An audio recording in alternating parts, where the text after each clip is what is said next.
does this work? It does. Thank you very much, everyone, for joining us for this session after lunch. I'm really delighted you can be with us. My name is Julian Barnes-Dacey, and I'm the director of the Middle East program at the European Council on Foreign Relations. And we're really delighted to be able to partner with the Doha Forum to look at the role of European actors navigating some pretty deep fault lines across the region in terms of both intra-Sunni divisions. We sit here amongst a country under blockade, but also obviously the Iranian-Saudi broader regional confrontation that has played out across the region to pretty dramatic effect over recent years, and very much to the detriment, I would say, of European interests in terms of migration, obviously, terrorism, but the broader issue of human security and stability in the neighborhood. I'm delighted that we have such a distinguished panel here. I think it's a fabulous group of regional and European voices that can really hopefully bring us to a frank discussion about where we are, about what's needed from Europe, what more could be done. I think the underlying premise, at least from our perspective as we draw this panel together, is that Europeans are not doing enough. And in a sense, they are very much underperforming. This is their immediate neighborhood, but whether it be Syria, Libya, or elsewhere, we very much see a diminished European role. We're joined by Alistair Burt from the UK. He's Minister for the Middle East at the Foreign Office and the Department of International Development in the UK. We're delighted that he was able to take time from developments in the UK this week to deal with Middle Eastern issues. I have no idea what you're talking Equally complicating. On his left, we have Sigmar Gabriel, who is a former German foreign minister until quite recently, a member of the Bundestag. Also delighted to have you. From Qatar, Dr. Mutlaq al-Qahtani, Special Envoy of the Foreign Minister for Counterterrorism and Conflict Resolution. And then Ibrahim Kalin from Turkey, Special Advisor to the President. So it really is a fantastic panel. As I said, the premise is very much why and how is Europe not performing to its potential. I think it's clear that this is a series of regional disputes and struggles which are driven by regional actors first and foremost, of course. We know that Europeans don't hold and possess a great deal of hard power. We know that the Trump administration is maneuvering in a way that is potentially making it quite difficult for European actors to maneuver. But Europe only seems to play a background role. There's a sense of Europe possibly being a mediator. I don't think it's a surprise that every UN envoy to the region is European at the moment. Libya, Yemen, Syria, and Libya. Ghassan Salami, French, Lebanese, they're all European, so it suggests there's a role there, but can Europe do more? Can it step beyond that? What I was going to do is going to start with the European perspective and give a sense of how and where they could potentially do more, and then I'd very much like to bring out the regional perspective, and I've asked them to be quite frank in terms of laying out what and how they think the Europeans could potentially play a role, and in what perspective. So, Alistair, if I could start with you. The UK is obviously a critical player across, well, not a critical player, but a player across a lot of these issues. You would probably say critical.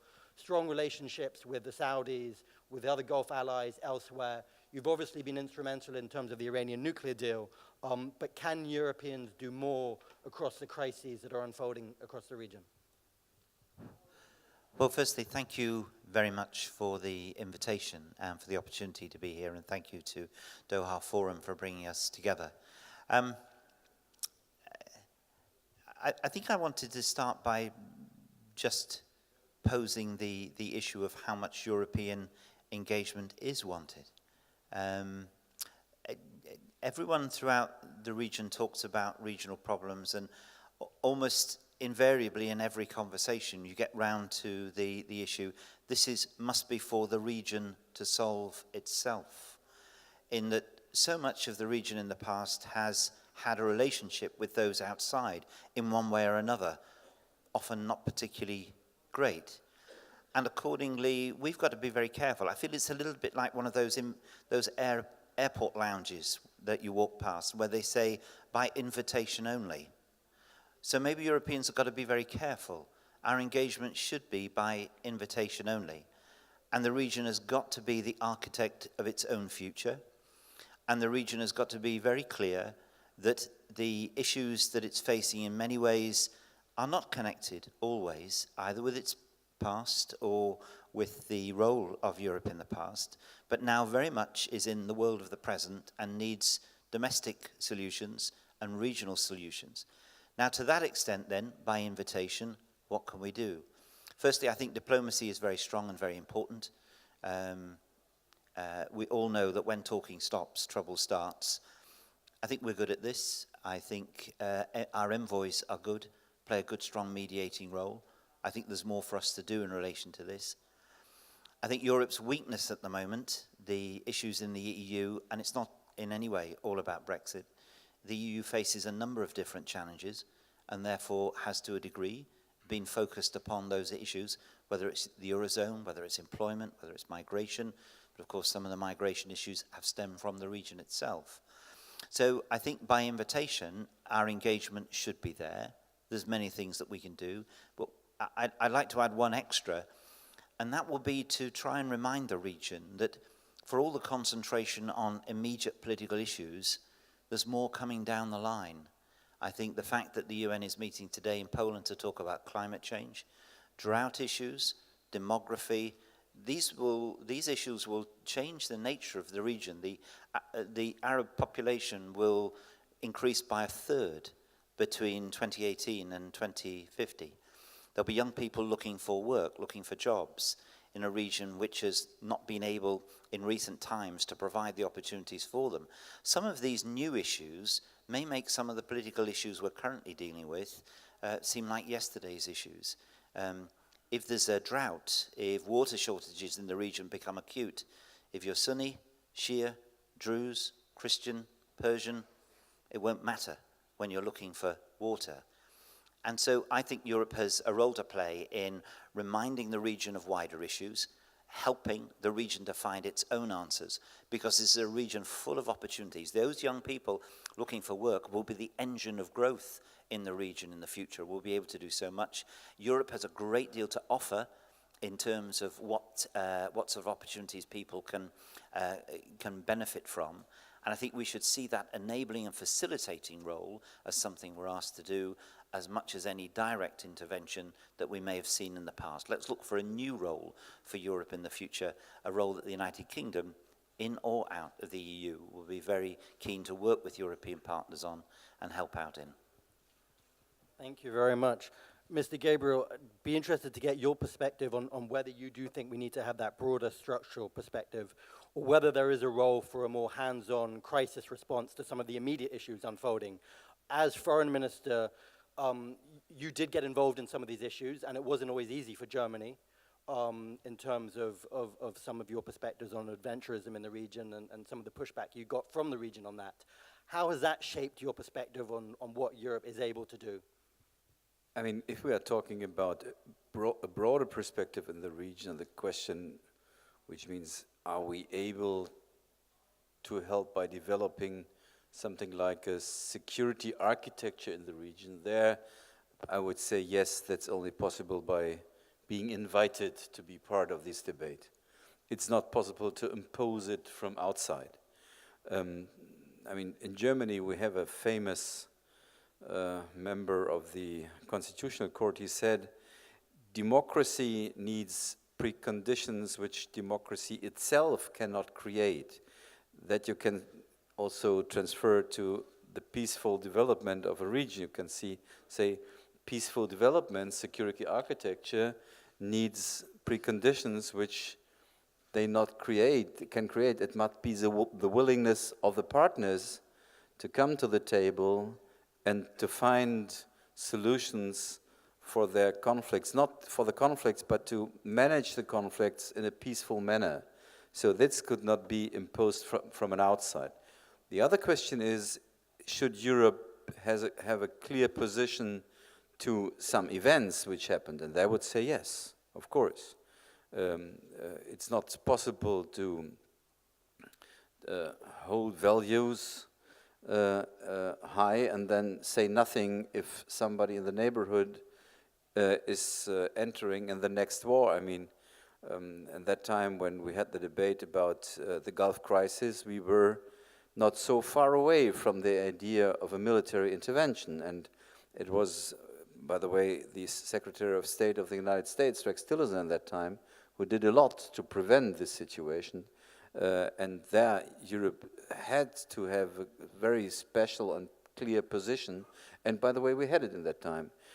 The other issue is sometimes we are doing too much in the region.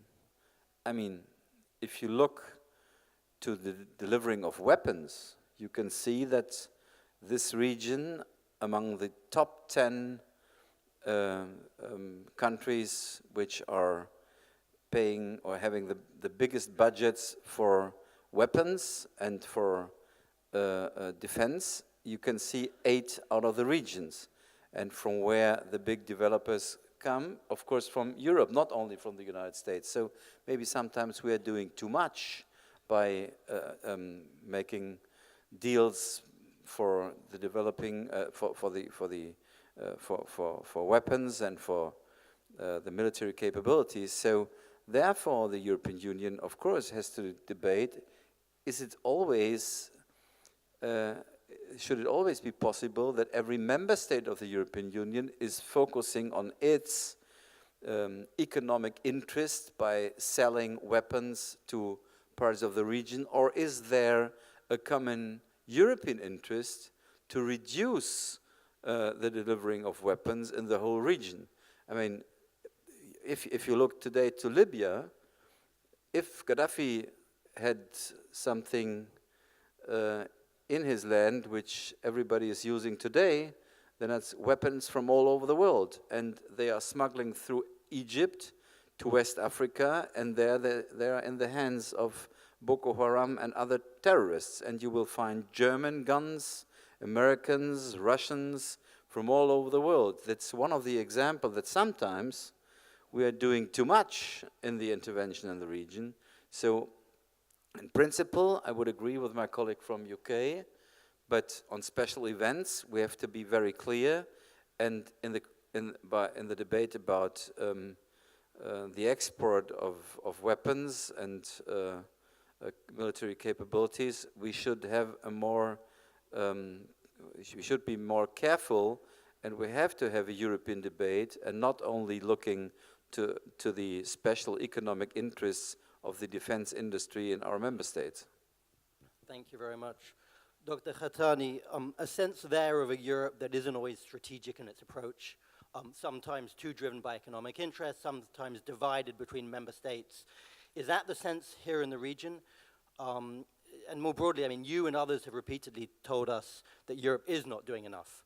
So where and how would you like to see Europeans doing more? And how willing are you to accept the flip side of that? I mean, I think there's a sense in Doha that more European support means alignment on the blockade issue and the issue in terms of what Saudi is doing. But there isn't always alignment in terms of Qatar's policy in Libya or some of the groups it's supporting elsewhere in the region. So does a more assertive, proactive Europe also raise issues for you in terms of where they may be focused? Well, thank you very much. From our experience, first-hand experience, I would say that the European Union, European countries are not doing enough in the region. We have witnessed a policy of adventurism, as you rightly call it, by these two adventurists in the region. We have a policy of domination, policy of control, and this is not acceptable at all. And you see the polarization in the region, which everybody, I would say, contributed to this by their action, which is inaction. For Qatar, I think Qatar is doing very well. Our economy is strong. Our nation is resilient. We are united more than ever before. We have rallied behind our leadership. We are doing fine. But the problem is about the crisis itself, is the ramification of the crisis on counterterrorism and also on third countries. And we see this quite evident in Somalia, in Afghanistan. In all these countries, we're trying to play a role. They are trying to obstruct us and just put some barriers to our positive and constructive role. We experience this, and we try to speak with our friends, allies, and by the way, we have more friends and allies and partners than ever before, which is something that we are so proud of. But we experienced this with our European friends, and we told them what's happening in the region and beyond is undermining their national security interest, and we say this to the Americans and to all European countries. And today, as we speak, I think our narrative is proven to be accurate.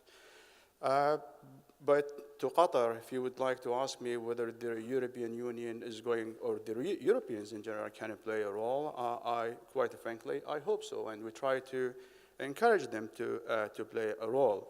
But quite frankly, we saw their role is not necessarily proactive, let me put it this way. Quite frankly, from our observation, I think there is lack of leadership in the European Union. There is lack of consistent, coherent foreign policies. And more importantly, some of the European countries are favoring regime to others. And also we notice that the European countries are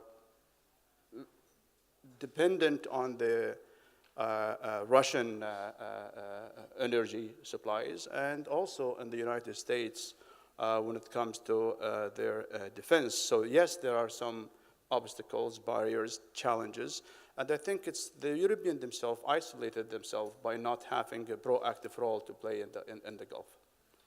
Thank you very much, and I think I want to come back to our European interlocutors on a Europe that's not proactive, that lacks leadership, that doesn't have any coherence. I'm sure there will be a response, I hope, from our European friends. Dr. Chien, Turkey obviously has a regional perspective, but also there's a very interesting case study unfolding as we speak in terms of what's happening in northern Syria that has a lot of implications for Europe. And it comes to the backdrop of a recent conference in Istanbul that drew together yourselves, the Russians, the French, and the Germans on Syria, which seemed to indicate the possibility for some European role. The Americans weren't at that table. There's a lot of concern today about a possible escalation between US and Turkish-backed forces in northern Syria. Many of us, the European Council on Foreign Relations and others, have long talked about the need for a stepped-up European role in Syria. Is that something you see as possible, as feasible? Is this unfolding? And what does that say about Europe's broader positioning across the region, touching on some of these issues that have been spoken here? Thank you. Before addressing this couple of specific issues that you mentioned, I want to draw attention to one fact that affects the lives of all of us, whether we are in Europe, in the Middle East, Africa, or Asia, or anywhere else. We live in an age of growing interdependencies, whereby we cannot remain indifferent to what's happening in other parts of the world. So what's happening in Europe is a source of concern for us sometimes. Rising tide of Islamophobia, populism, far right, and the fact that mainstream European politics is being hijacked by these extreme forces gradually in Europe is in fact affecting the entire ecosystem in which we try to function in terms of moderation, political engagement, by invitation or by imposition.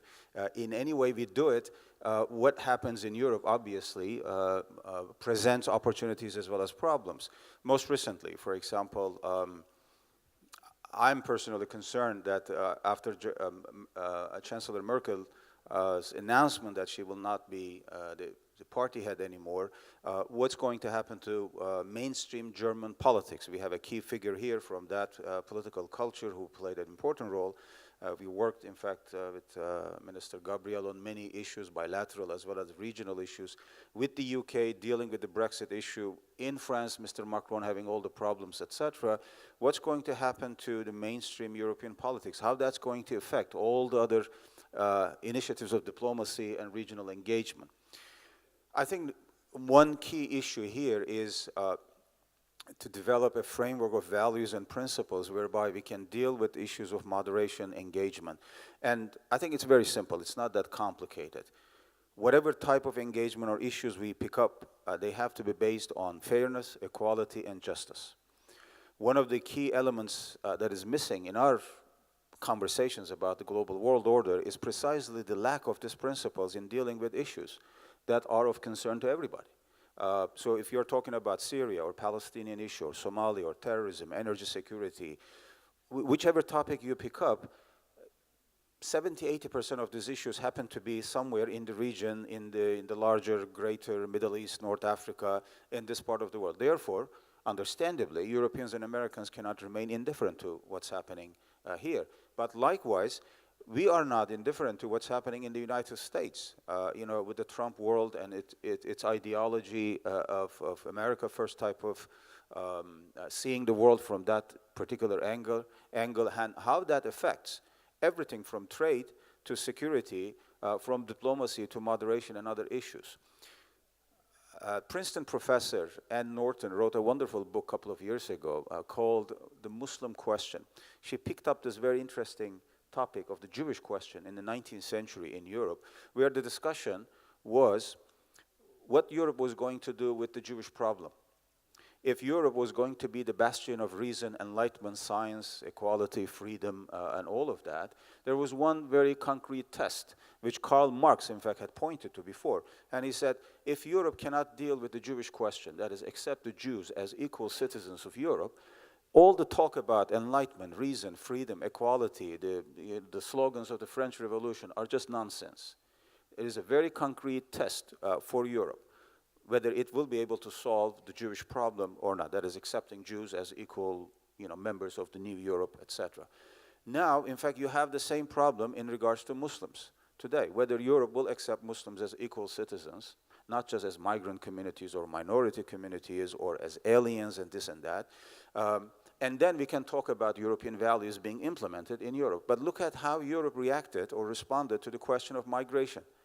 I mean, it has poisoned the entire ecosystem and the chemistry of European politics in ways that nobody anticipated. And now Chancellor Merkel is paying the price, some say, because of her policy on migration. All other European, well, even in the Brexit issue, I think the migration issue has something to do with it. And the migration issue, as Alistair said, came primarily from Syria. So the Syrian conflict having this impact on European politics in ways, again, that we never imagined. But it's obviously broader than just short-term migration policy, whether Europe will accept, a couple of million refugees, a year, or Turkey-EU migration deal will work or not. These are the short-term issues. Longer-term issues, I think, are the things that we need to be really thinking about. And there, whatever role we may imagine for Europe, it really comes down to several other questions related to this. Number one, which Europe we are talking about? Obviously, there is not a single Europe. German way is different from the French way, and so on and so forth. But number two, the question of trust remains a key issue. Islamic and Western societies are losing this trust, and there is this growing perceptual gap between Islamic and Western societies and communities, in terms of how they see the world events happening, or what direction the world will take in the years to come.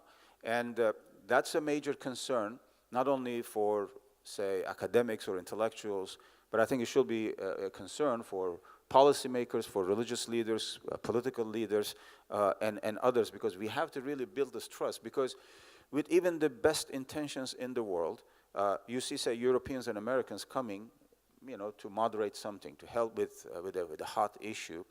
The issue of trust remains as a test, not only for relations between Islamic and Western societies, but also for all the specific issues that we can talk about, as I said, from Palestine to Syria, from migration, refugee issues to Somalia, anti-terrorism, and many other issues. Dr. Chien, thank you very much, and I will come back to you on Syria.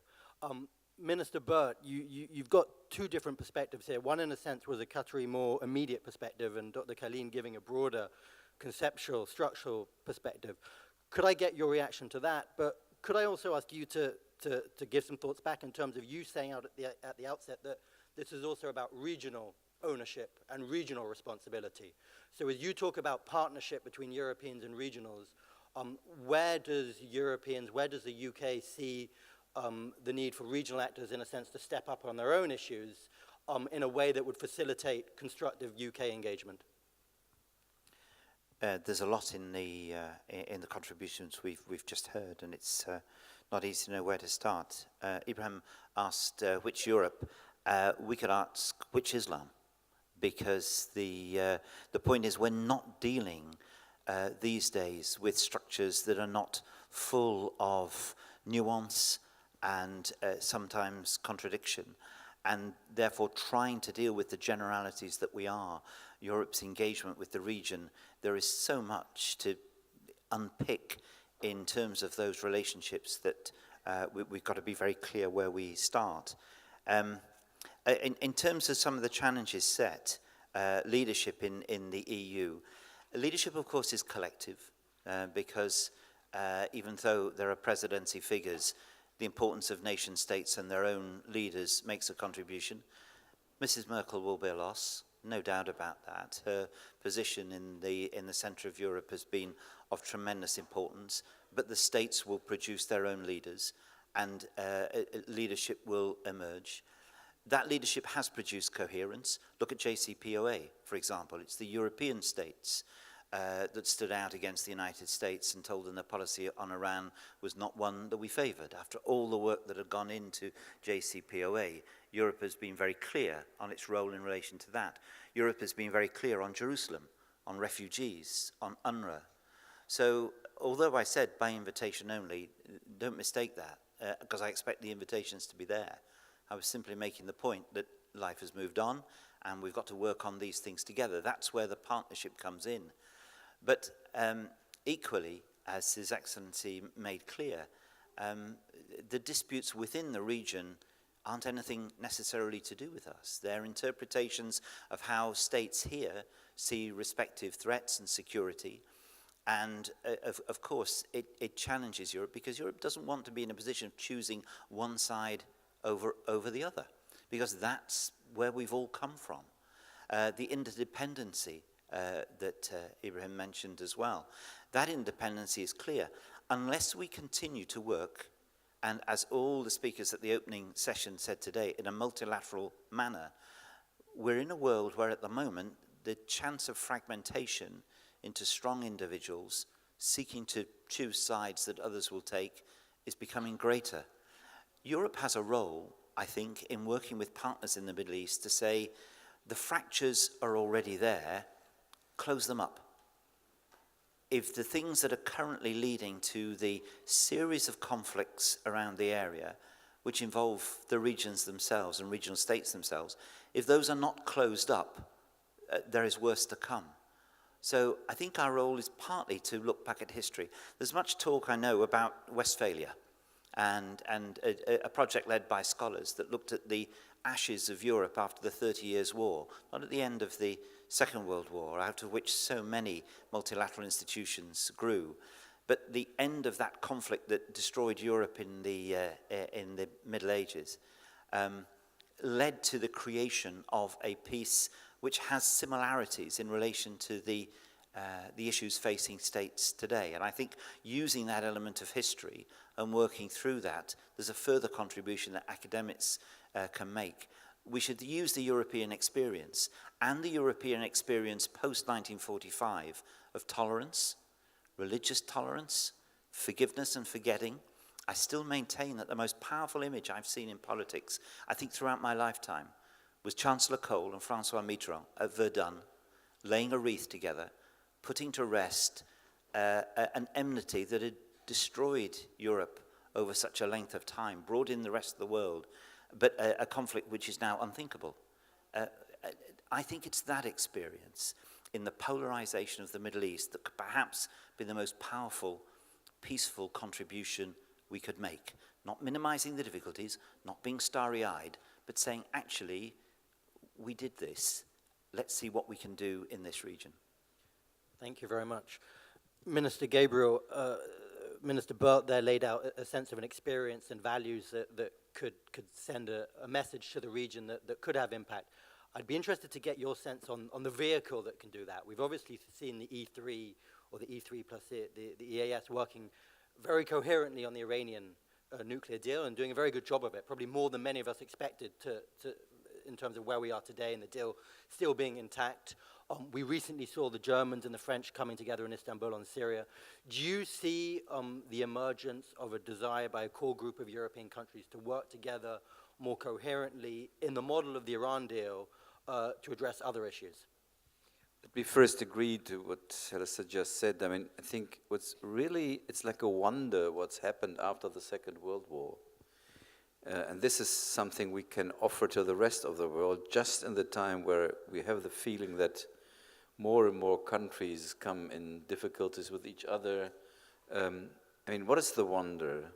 The wonder is that it was possible to become from enemies, arch enemies, first to partners and then to friends, only in one generation. Not 10 generations, not 100, in one generation. I was born in a family where my grandma always sang the song, "The French with the red trousers." The French were for her the arch enemies of Germany, the arch enemies. My father was even more difficult. He was a committed Nazi until his last days, and for him, Polish citizens were Polacks, second-class human beings. For my grandma and my father, it would be impossible that her grandson, his son, would live in friendship with Polish citizens and with French citizens in the center of a united European Union. Impossible. When I was 15 years old, for the first time I went to the Netherlands with my comrades from the school. And we had the feeling that the people in the Netherlands were in distance to us Germans. We felt that there was a lot of remembrance to the Second World War. Today, I think you will find the biggest number of tourists in the Netherlands come from Germany, and the other way around, they are coming to Germany. And it would be impossible that the army of the Netherlands bring a battalion of tanks under the command of the German army. That's the case today. It would have been impossible 30 years ago. And nobody in Europe would come up with the idea to bring his own army under the command of the German army, because they remembered what Germans did with armies. So this is the real astonishing story, that it was possible to overcome bitter hatred and to become first partners and then friends in one generation. And this is something we can offer, but there was a precondition.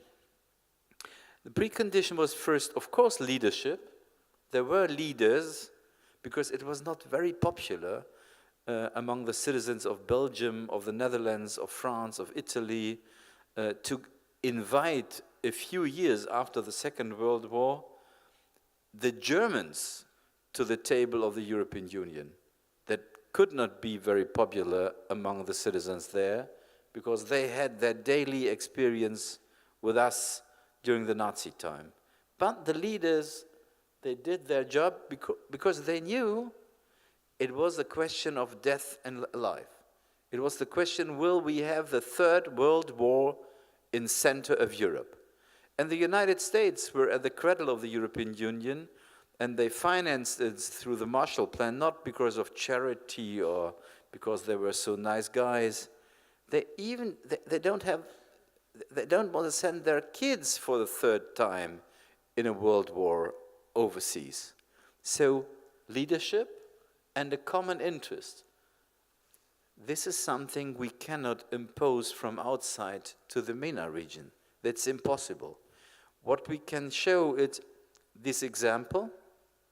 We can deliver ideas how to involve people in conferences and debates.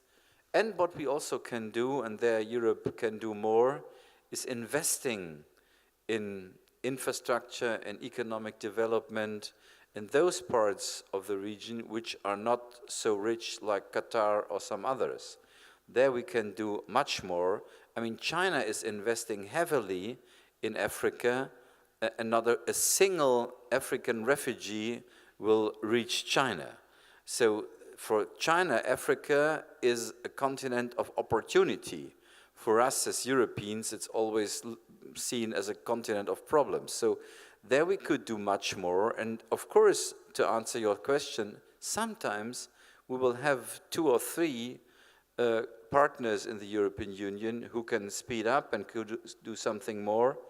Sometimes maybe we could act collectively, but if it comes to the question, what can we do for a peaceful development in the region, you must have leaders and you must have interests.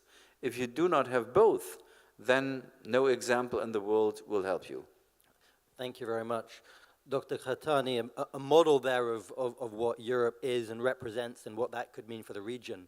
But a lot of people will say to me in the region, well, it's a nice model, but Europe does pick sides.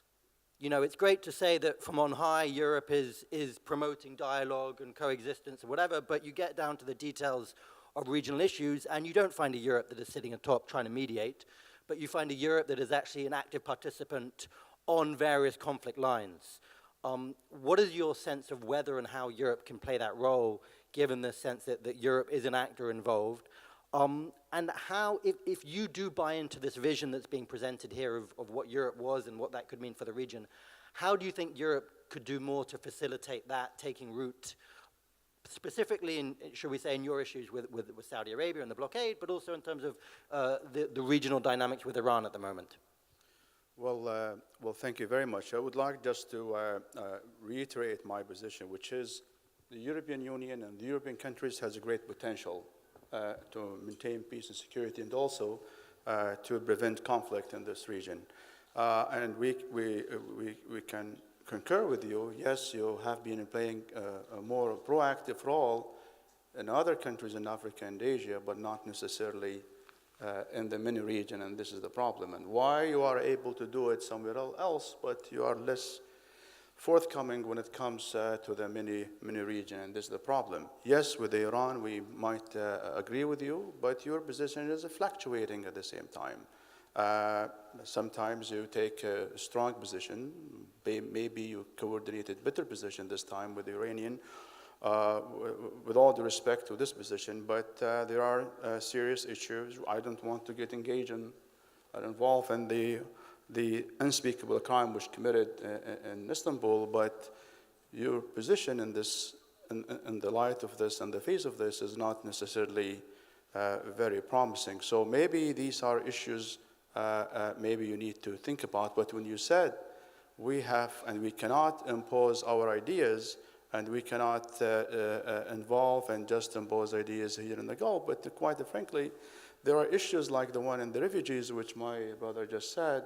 The ramification of the Syrian crisis, now you can see it in the Scandinavian country, which means your national interest is at stake when it comes to the region. Your national security interest is at stake. So you cannot say we have nothing to do, we cannot intervene, while the ramification of these crises is quite alarming.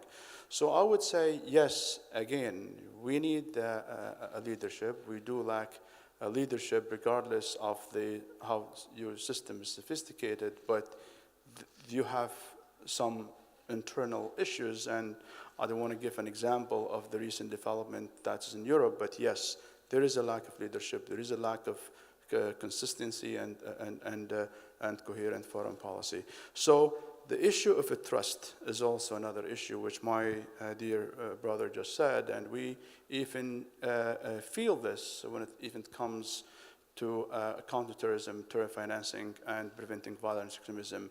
Maybe more trust, more coordinated approach by the region and by the European countries, and I hope that will help and will pave the way for a better future for the MENA region. Thank you very much. Dr. Chien, I'm going to come back to you on Syria and press you on that now if I can. Bearing in mind what's been said here, I think there are two questions that I really have for you. One is just, it's a news item. What's going to happen? There's a lot of focus and concern, so this is slightly removed from the panel, but there's a prospect of some kind of intervention, we're being told, in northern Syria at the moment. Can you give us a sense of where we are on that? But then can you frame that within the context of where you feel Europe should be and the Istanbul summit in terms of working with Turkey or not on the Syria issue? Before answering your question again, no, I'm going to give you a minute and then I'm going to cut in. I will answer those questions. but I think they're related to the larger issues. Whether we are talking about Syria or Palestine, is Europe devising its own policies on its own, or is it always looking for a signal from Washington? Now, a lot of people think that on key geopolitical issues, Europe has developed this tendency of looking at Washington, like what the signal is, what the position will be, and then they take a position or not, they get involved or not. Now, coming to Syria. So I put this question for all of us to think about, not just to take our European friends to the task, because I want to take, in fact, Muslim countries to the task here also. I have a couple of things to say about that. So this is not one-sided, that we are being fair, as we ask others to be fair. But on the Syria issue, for example, it's a long story. Where are the Europeans in the Syrian file? We understand that the United States has a big military, has a big economic power. Therefore, it naturally enters the game as the more powerful player. That's understandable. But there are many other things that we can do. Again, I mentioned migration. That's just one dimension of it. But there is a political resolution or political process of which the Europeans have been very hesitant to be an active player. One format where we were able to bring Russia, Turkey, France, and Germany was the summit that we had on October 27th in Istanbul, where for the first time, we brought together Astana group members and the small group members.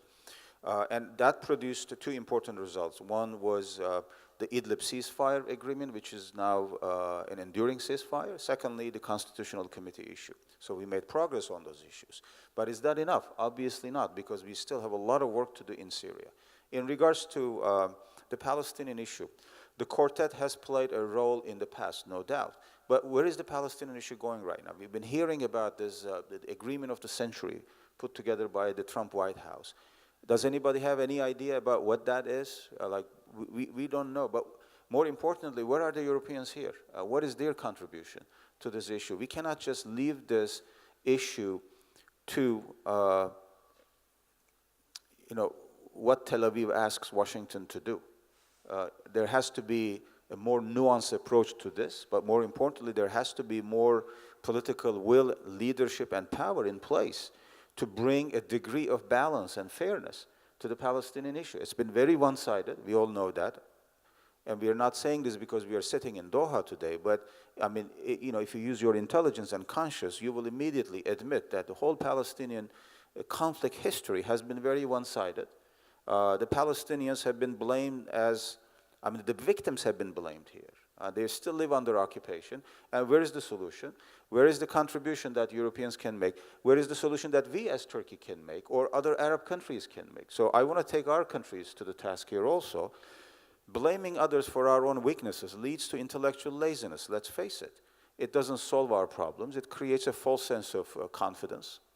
We are all fine, the problem lies outside. No, the problem lies inside. I think we have to confront this fact. So when we talk about lack of leadership in Europe, the same applies to Muslim countries also. Where is the leadership in the Muslim world to address these issues, from Syria to other issues? Coming to your last question, or the first question, about whether Turkey will enter northern Syria or not, our president has been very clear about this. We cannot tolerate the creation of a small state-like structure led by PKK and its wing in Syria. That poses a direct threat to our national security, and we will take every necessary measure we have to protect our borders. But this is not only for our own interest, though. This is also for Syria's territorial integrity, because with all due respect to our American friends, they say that now they're in Syria for three main reasons. One is the enduring defeat of Daesh.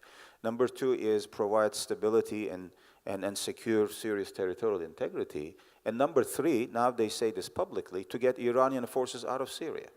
In my last meetings with my counterparts from the US, I told them, look, I can try to understand the first two goals, but good luck with the third one. I don't know how you're going to do it. That is getting Iranian forces out of Syria and setting this as a goal. All right, that means that the Syrian issue is no longer about Syrian issue. It's about power posturing. It's about other things. Syria becoming another theater for proxy games in the region, etc. And that's where leadership is needed. That's where wisdom is needed to solve, these issues that poses a threat to all of us. Thank you very much.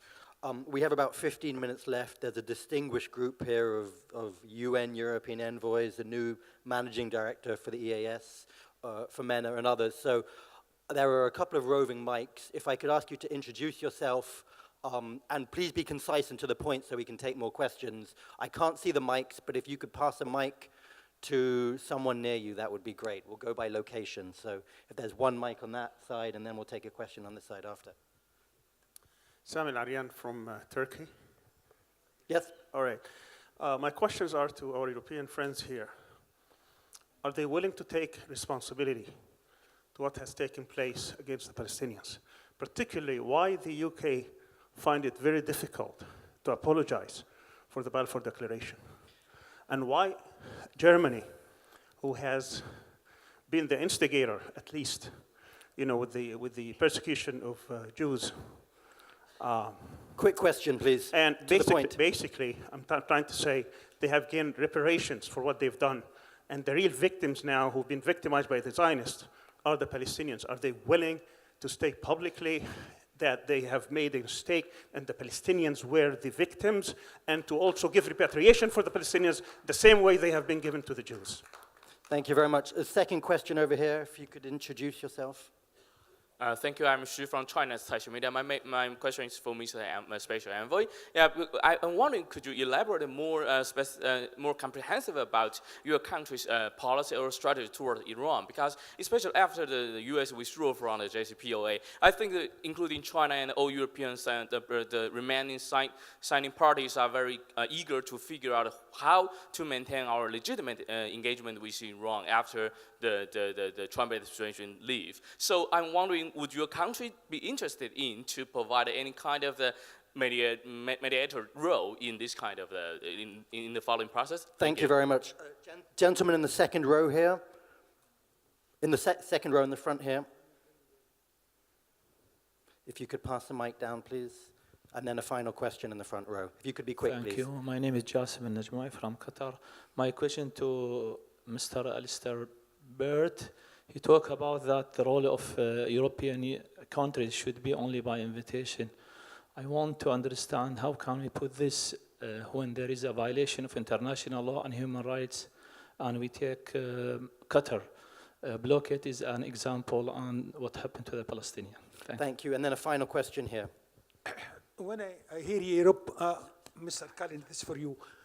I just remember, as Middle Eastern and liberal, the imperialistic period of Europe we have inherited for 500 years from imperialism, underdevelopment, multinationals, conflicts of borders. This was inherited because of Europe was occupying us.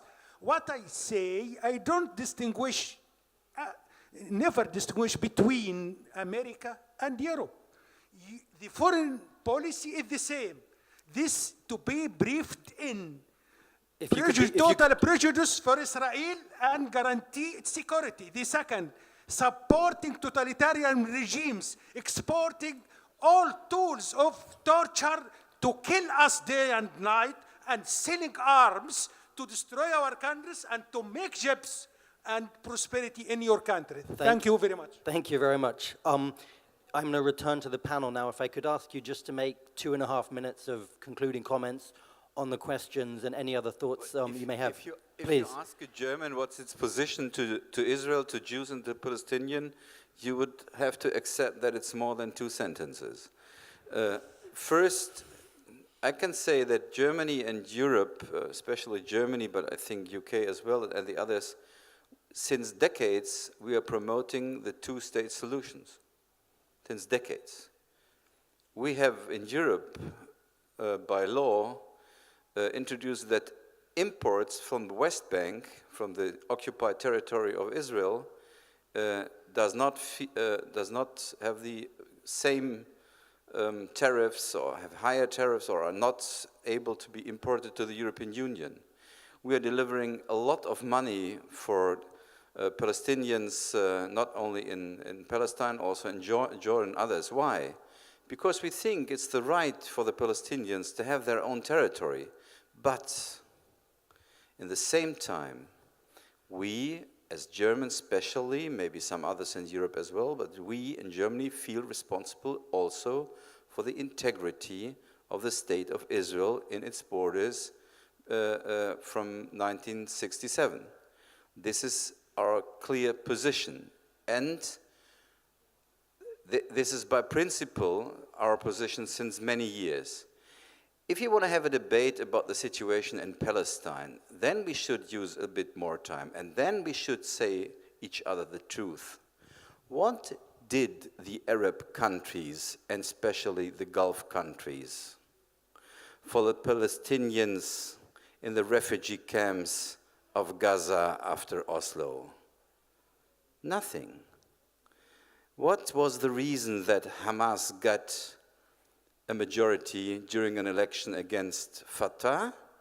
Because our old friend Yasser Arafat and the Fatah was seen as a very corrupt regime which had no interest in the people of the refugee camps in Gaza and elsewhere. Palestinians were also for 40, 50 years kept as hostiles in the international debate to show how awful Israel is, and the humanitarian help, the support for them, were sometimes bigger coming out of Europe than from the neighbor states. I would be able to have a very strict and tough debate about this conflict. Unfortunately, we do not have enough time here. Thank you very much. But as a German, you must see, my country, my fathers and grandfathers, they tried to kill every Jew in Europe, everybody. And then some of them had the chance to flee to Israel, to Palestine. And we feel responsible as state that the lives of these refugees and their kids and grandkids should be secure. That's the reason we are absolutely on the position that Israel has to have the right of its own territory, as well that the Palestinians have. That the Palestinians themselves accept Israel is only for some years. So please do not try to bring these conflicts in the same situation which you have with Saudi Arabia or others. It's a complete different story, but I think we have a very clear position as Germans and as Europeans. We are pro a Palestinian state, but we also want to have a secure Israel, a Jewish and democratic state, and we are criticizing the government of Israel about what they are doing in the country. I personally have my own experiences, and you can look in the internet looking for my last name and for Hebron, and then you will see a lot of articles which are criticizing me because I criticized what the Israelis did in Hebron and other cities. But please understand, you are speaking with a German politician. You have your history, we also, and geography and history defines our future. Thank you very much, Mr. Grable.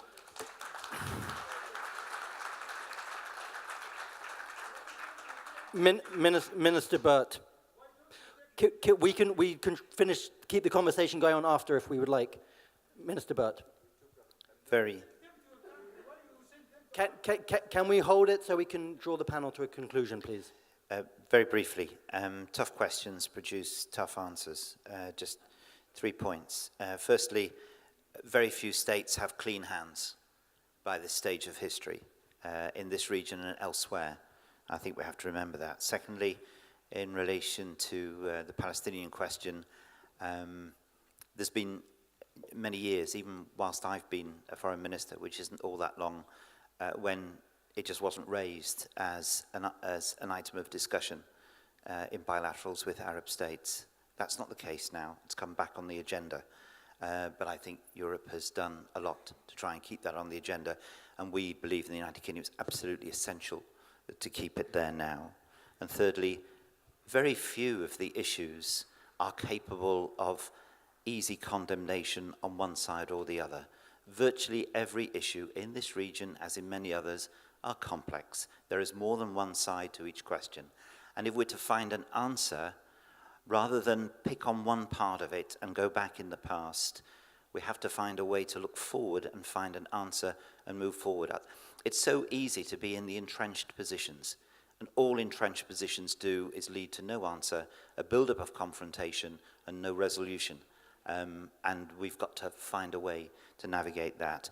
On Balfour, the United Kingdom said very clearly last year that we regret that the second part of Balfour has not yet been achieved, and that's why we're committed to it, and we'll continue to do that. Ibrahim, I'll turn to you to give Dr. Khattani the last word. Ibrahim, please. Okay. Thank you. I think it's been a wonderful discussion. I like the format that we're discussing, Europe, Middle East, rest of the world. Again, it shows how interdependent we have become, and we should avoid the blame game, obviously. We're trying to understand the complexities of the issues here, and if we're going to solve these problems, we're going to solve them together. So we have a lot of responsibilities in the Muslim world, in the region also, as Muslim countries, as Muslim societies. As I said, unless we realize that we have to take ownership of our own problems, no one is going to solve them for us. And we should not be begging anyone to do our job, for us. We have to be doing more as Muslim countries, and that's where we need leadership, wisdom, unity. And this is specifically for Muslims. We talk about Tawheed as the basis of Islamic faith. Its social manifestation is the unity of the Muslim countries. But if that is lacking, then there is something lacking also, in the very principles of your own faith. I think this is something that we have to think about.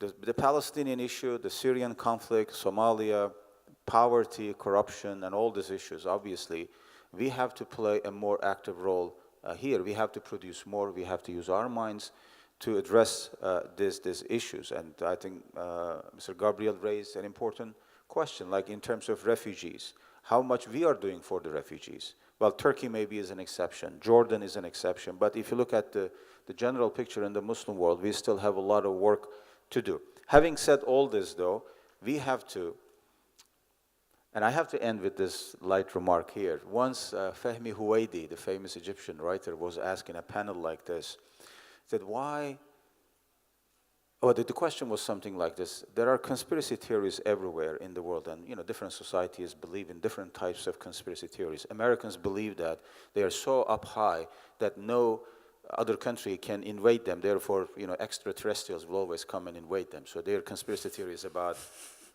some guys coming from the space, and other, we Turks believe in all kinds of conspiracies. So the question was, of all the countries, especially the Egyptians believe in the wildest conspiracy theories. Why? And Fahmi Huwaidi looked at the audience and smiled, and he said, because there are so many conspiracies. Thank you. Dr. Al-Khattani, if you could give us your final word. Well, thank you very much. Thank you for you and for the panelists for this quite interesting discussions. And one more time, I would say that the EU has a significant role to play and to be more proactive in the polarization in the MENA region. You have a strong economy, you are a very stable region, and you have a great potential. And we would like to encourage you to play a more active role and to push for, to defend the human rights and to push for a policy of nonviolence. And try to make up your mind when it comes to certain leaders in the region. And I think you should work very hard. And we would encourage you to put your hand with the most. With your hand with most credible and reliable leader, which is, I would say, the more reliable and credible country, which is Qatar. and more reliable and credible leader, which is Sheikh Tamim bin Hamad. Thank you very much. Thank you very much to the audience for being with us. Thank you for the panel for what I thought was a very honest, frank discussion. And I think we'll move on to our next session now. Thank you.